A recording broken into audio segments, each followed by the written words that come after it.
Hey, if it ain't broke, don't fix it. Oh wait, they changed how much? Ignore my last comment. Don't say it. Don't you say it. The MCU is often considered one of the more faithful adaptations, but it turns out that a larger percentage of their characters' origins fall far outside the realm of their comic beginnings. You guys know I can move things with my mind, right? However, I would say more often than not it leads to some pretty good results. Sometimes it's just very difficult to translate origins from the page to the screen. That or the writers really are just trying to throw comic nerds who think they know what's going to happen for a loop. Don't make me come down there, you punk. Let's take a look at some origin stories in the MCU that have been completely changed from the comics right now. The latest, longtime Marvel favorite who will join the MCU in the final film of Phase 4 is Namor the Submariner. However, the MCU seems to have made it clear that they will be changing some things from the comics to the big screen. In the comics, Atlantis greatly resembles Greek culture and appears to have sunk around the same area.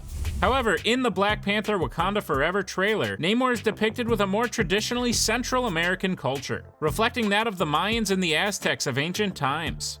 This change was likely done to differentiate the Submariner from the success of projects like Aquaman, and give a fresh take on a long-time running comic character who fans have been waiting to see in the MCU for some time now. We won't know what else they changed until we actually see the film, but I'm sure they've taken one or two liberties. Taskmaster in the MCU is quite literally nothing like the Taskmaster from the comics. In the MCU, Taskmaster is Dreykov's daughter Antonia, who was in an explosion but survived. She was then trained, brainwashed, and programmed to be a living weapon, for years being under her father's control as his personal hitwoman. Her ability to copy the moves of her opponents comes from digital footage that is analyzed and uploaded directly into her brain. Overall, we still don't really know who she will be as a character and member of the Thunderbolts since she only just broke free of Dreykov's mind control. In the comics, basically throw all that out the window. Taskmaster is a man named Tony Masters, and he was born with his power to instantly replicate the fighting styles of his opponents. He was a former agent of S.H.I.E.L.D. who basically opened a supervillain training academy. Essentially, the only thing these two versions of Taskmaster share is the name. Kamala Khan has just found her way to the MCU, and while several of her character traits and qualities are dead-on accurate to her comic counterpart, the origin of her heroic status definitely saw a slight variation. In the show, Miss Marvel was revealed to be the descendants of a very powerful creatures called Jinn, who usually serve as the villains of childhood stories. Using a powerful bangle passed down through centuries, Kamala is able to unlock her full power. In the comics, it's not quite the same. Miss Marvel is revealed to be part Inhuman, and one night she is attacked by a surprise Terrigen bomb, which activated her Inhuman ability. Inhumans have been a touchy subject in the MCU, with the only true recent acknowledgement of their existence being Black Bolt in another universe. There could be some retconning to make it more comic accurate, but the start of her powers will forever be changed. The Scarlet Witch proved herself to be one of the most powerful beings in the MCU, and as far as the comics go, yeah, that tracks. Recently in WandaVision, Wanda's origin story was retconned. Instead of her powers being born from the Mind Stone tests done by Hydra, she was revealed to have been a witch from birth, with the stone simply amplifying her ability. Her parents were killed in Sokovia, and she magically deactivated a bomb that would have killed her and her brother as well. She became the Scarlet Witch officially through the power of the Darkhold, but the comic version needed none of that. She was born with all of her abilities and power levels, though she would unlock them all in her own time. Also, these powers weren't so close to sorcery like Doctor Strange, but instead born from her being a mutant. Thanks to studio rights, Baron von Strucker couldn't even say that word at the time. Perhaps the biggest difference is her father in the comics, who just so happens to be one of the most notorious Marvel villains, Magneto. Needless to say, both versions are crazy powerful, but they got there in very different ways. The Eternals are some of the most recent wild departures from the comics. Those who haven't read them may not have even noticed, but Icarus tends to be not as big of a jerk as he was depicted as in the film. However, it's not just him who saw a complete change from his comic counterpart. The origin of the Eternals in the MCU is far different from the comics. In the comics, every Eternal was created 1 million years ago by the Celestials, who created them using gene manipulation. Instead, in the film Eternals, they are basically depicted as robots, created by the Celestials and used as drones to help prepare a planet for a Celestial to be born. They are much more of an experiment in the comics, used to be studied by their overlords the Celestials. Whereas on Earth in the film, they simply have become servants who do the Celestials' bidding until their most recent revolt. Moon Knight is a very recent entry into the MCU, and he is actually pretty spot-on comic accurate for the most part. I will not ask again. I didn't do that on purpose. However, there is still a big difference between his comic book appearances and his Disney Plus series in the MCU. In both versions, Moon Knight has multiple personalities, including Mark Spector and Stephen Grant. He is still the Fist of Khonshu and has many of the same powers and abilities on both the page and the screen. However, one big portion of his comic book appearances is that Mark Spector is a billionaire playboy. He lives in a giant mansion and is very much a mirror of DC's Bruce Wayne. He's more of a nighttime vigilante than he is a slave to Khonshu's vengeance. He has a vast fortune that he spends on gadgets that he uses to fight crime, versus the ones that were gifted to him by the Egyptian god of the moon in the MCU. Whichever way you look at it, I'm pretty content with the adaptation we got. No, the idiot's back.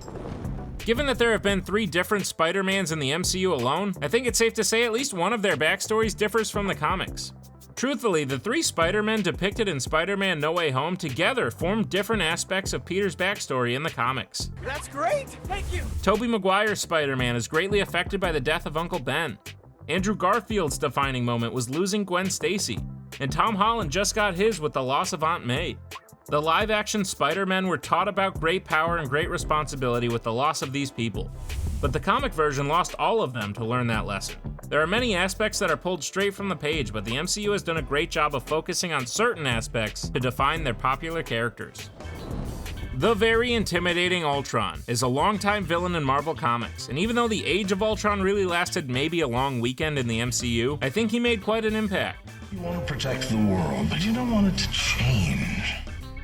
How is humanity saved if it's not allowed? His motivations were all the same, wanting to destroy humanity in order to protect the world, needing it to change for his vision of a perfect society to take place. He was created by a hero who had no intention of Ultron becoming what he wound up being. However, that is where we find the biggest difference between the comic book version of Ultron and his MCU counterpart. In the comics, it was Hank Pym, the original Ant-Man, who was responsible for wanting to put a shield around the world and accidentally creating a monster. In the MCU, Hank Pym had not yet been introduced and would not be until exactly one film following Avengers Age of Ultron. In the MCU, Tony Stark took the place as Ultron's creator, and it made a whole lot of sense. Heroes and villains have seen drastic changes from comics to the big screen. Spider-Man might be slightly different, but some of his villains take a drastic turn. And by drastic, I mean, a little bit different. I can help! Let me help! I'm really strong and I'm sticky! Mysterio, aka Quentin Beck, was a disgruntled Stark employee who was angry at Tony Stark for taking credit for his binary augmented retro framing device.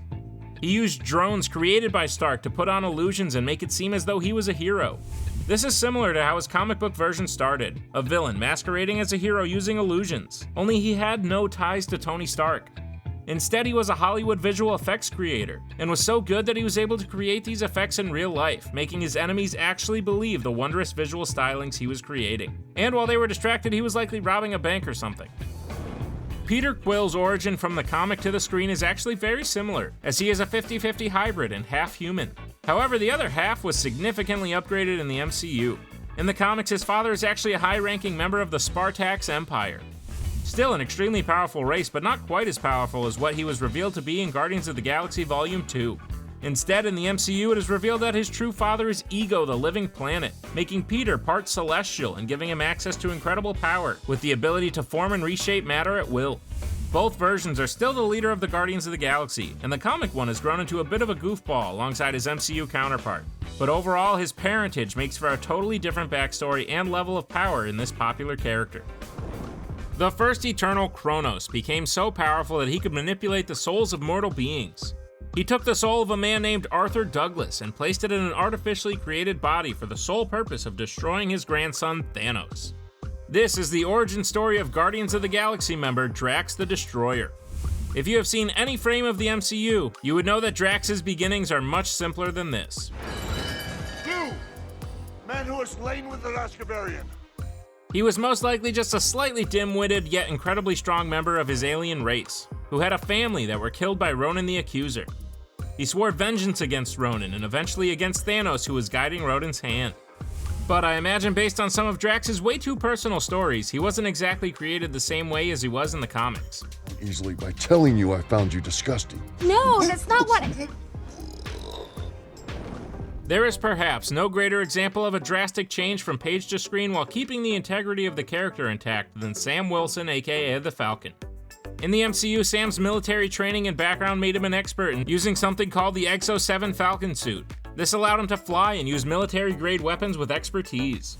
In the comics, however, Falcon's suit actually grows feathered wings, and a magical artifact gives Sam the power to actually speak to birds. His sidekick Redwing is a real falcon and not a drone attached to his flying pack. The heart of the character and his transition to Captain America were both pretty comic accurate, but his humble beginnings are nowhere near the wild and crazy start in the comics. The legacy of that shield is complicated. In the comics, the Vision was an android created solely by Ultron who wound up turning on him and joining the side of the heroes. That is definitely a simpler version of what happened in what we saw in the MCU. The Vision was created by Ultron, but also was heavily influenced by Tony, Bruce Banner, the integration of Tony's artificial intelligence system Jarvis, and of course the piece de resistance, the Mind Stone. You think I'm a child of Ultron? You're not? I'm not Ultron. In the comics, the Mind Stone has nothing to do with the Vision, but in the MCU it is so crucial to his character that he even dies when it is ripped from his forehead. The spirit and character of the Vision is spot on, but the MCU made sure to dive heavily into what actually created this nearly perfect being. The Ant-Man villain Darren Cross has a comic book counterpart who only recently started to mirror that of the one from the MCU. However, his original beginning was drastically changed for his first live-action appearance. Darren was the head of his own company, who had a very rare heart condition. He used his technological company to create an experimental pacemaker, which wound up saving his life. However, this pacemaker gave him superhuman abilities and mutated him into, quite frankly, a monster.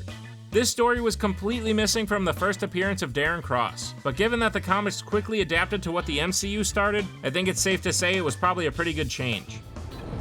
Hela, the villainous goddess of death, appears in the MCU very similarly to how she appears in the comics. Kneel. Beg your pardon. However, the significant difference from the MCU to the pages of the comic books is her relation to the main heroes she fights against. In the MCU, she was revealed in a twist to be Thor and Loki's sister, the firstborn child of Odin. This changed her backstory drastically as she was revealed to have been on Odin's first conquest and eventually banished by him. However, in the Marvel Comics, Hela is actually revealed to be the daughter of Loki, and therefore Thor's niece and not his sister. This definitely changes her character's motivations and how she grew up, turning her MCU appearance into a whole new kind of family affair. The Black Knight, Dane Whitman, has only just joined the MCU, and in the very few moments we've had with him, it seems already the films are planning on changing his backstory. The Black Knight in the comics has lived for centuries, using the ebony blade to fight crime all the way back to medieval times. However, the MCU appears to be changing this and making it so the Black Knight is actually a mantle that is passed down through Dane Whitman's family. His ancestor was likely the original Black Knight, and now it will be his turn to carry on the legacy and gain the courage to wield the ebony blade once again. When you have a rogues gallery like Spider-Man, your villains tend to have deep, interesting backstories. Then of course there's the Vulture, an old man who made himself a winged suit and used it to rob banks. The MCU definitely went a little deeper on this classic Spider-Man villain. Revealing that Adrian Toomes was actually the father of Peter's love interest Liz was one of the more subtle and underrated twists of the MCU. It was truly shocking and gave him a more personal connection to Peter, and a greater motivation for what he was doing overall. Of course, now that he's teaming up with Morbius for some reason, I guess all bets are off. Yondu as a character is much different than he appears in the comics. This is true both in attitude and in physical appearance. In the comics, he is a member of the first iteration of the Guardians of the Galaxy, which he appeared to be in the MCU, only they were called the Ravagers, far closer to space pirates than a superhero team. He had a much larger red mohawk, and instead of a whistling arrow, he fired it from a bow. He was not the adoptive father of Star-Lord, nor was he exiled from the original Guardians like he was in the MCU. Overall, he was much more rough and rugged with crooked teeth, but still maintaining his heart of gold. The differences between the MCU Quicksilver and his counterpart are very similar to his sisters, the Scarlet Witch. You didn't see that coming. In the comics, he is a mutant and not a miracle created by the Mind Stone, and his father is the one and only master of magnetism, Magneto. However, and not to be too dark here, but the comic version of Quicksilver obviously lived much longer than his MCU doppelganger. Quicksilver was killed by Ultron very early on in his hero career, and never got the chance to do many of the things Quicksilver in the comics lived to do. He was still just as heroic and even sacrificed himself in order to save Hawkeye, but at the end of the day, Quicksilver's origin barely happened before he was on the ground full of bullet holes. Hawkeye's true origin isn't really discussed a whole lot in the MCU. I have to assume it's probably a little different than the comics. The most explanation we've gotten is that Hawkeye has worked as an agent of S.H.I.E.L.D. for a very long time. He has some of the quick wit of his comic book counterpart, but he is much more serious, as though he has been an agent for most of his life. In the comics, his backstory starts off a little more tragic, with a family that abused him, causing him to run away and join the circus as a champion archer. He then used these skills to begin fighting crime and eventually joined S.H.I.E.L.D. For all we know, in the MCU, Hawkeye could have a circus background, but you'd think they would have mentioned that by now. It's almost never a straight cut and paste, and sometimes some page-to-screen adaptations work out much better than others. Which Marvel character's origin story do you think differs from the comics to the MCU the most?